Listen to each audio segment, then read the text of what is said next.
As pessoas são susceptíveis a diferentes tipos de doenças todos os dias, dependendo do seu estilo de vida e de outros fatores significativos. Infelizmente, algumas doenças são mais mortais do que outras.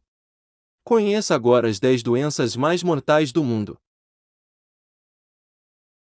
Doença número 1. Artérias coronárias. Os vasos fornecem sangue ao nosso coração e se os vasos principais ficarem danificados, então esta condição é chamada de doença das artérias coronárias. Fumar e fazer uma dieta pouco saudável são causas comuns de DAC. A doença das artérias coronárias é responsável por 10 mortes no mundo, com milhões de mortes em 2015. Tabagismo, diabetes, hipertensão, hipercolesterolemia, história familiar e obesidade são os fatores de risco para DAC. Doença número 2. AVC. Um AVC acontece quando a artéria que fornece o sangue ao cérebro é vazada ou bloqueada. A célula, que é privada de oxigênio, morre em um curto período de tempo, minutos, após o bloqueio. O acidente vascular cerebral é responsável por 10 mortes no mundo. A taxa de mortalidade por esta doença aumentou de milhões para milhões entre 2000 e 2015. Aqueles com pressão arterial elevada, um fumador, com histórico familiar de AVC, raça afro-americana e mulheres estão em alto risco de desenvolver esta doença.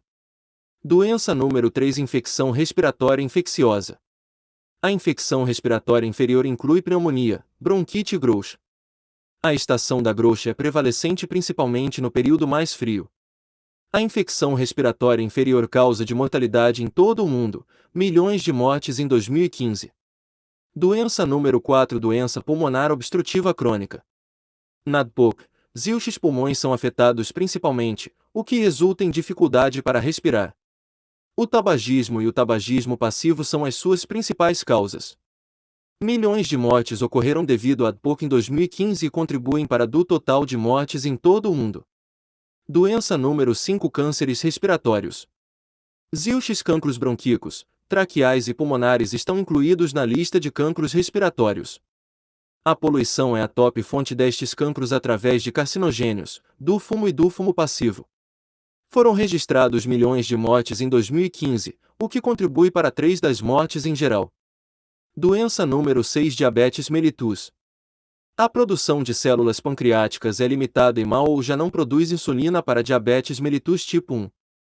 Para o diabetes mellitus tipo 2, a sensibilidade das células à insulina é perdida, o que resulta em tornar-se resiliente. O diabetes tipo 1 não tem cura, mas o diabetes tipo 2 é mantido através de exercício físico e dieta adequada. Em 2015, devido a complicações, uma estimativa de milhões morreu e contribuiu com 10 mortes em geral. Doença número 7. Doença de Alzheimer. Esta doença destrói gradualmente as capacidades de pensamento e memória de um indivíduo. A doença de Alzheimer é um distúrbio cerebral progressivo e irreversível. Em 2015, houve milhões de mortes por causa desta doença e responsáveis por de mortes no mundo. Doença número 8. Doença diarreica. A diarreia pode causar a excreção frequente de fezes aquosas, mais de 3 vezes ao dia. Isto irá esgotar o sal e a água do corpo e pode ser fatal se não for tratada precocemente. Em 2015, milhões de mortes ocorreram devido à doença diarreica. É também a segunda estar causa de morte entre as crianças com menos de 5 anos. Doença número 9. Tuberculose. A TB, tuberculose, é uma infecção causada pela bactéria chamada Mycobacterium tuberculosis. O modo de transmissão é transmitido pelo ar. Está incluída nas principais causas de morte de indivíduos que têm HIV. Em 2015, milhões de pessoas morreram devido à TB, o que contribui para 10 mortes no mundo. Doença número 10. Cirrose. Uma complicação da doença hepática, com cicatrização do fígado devido a lesões hepáticas de longa duração. A cirrose é responsável por 10 mortes no mundo e milhões de mortes em 2015.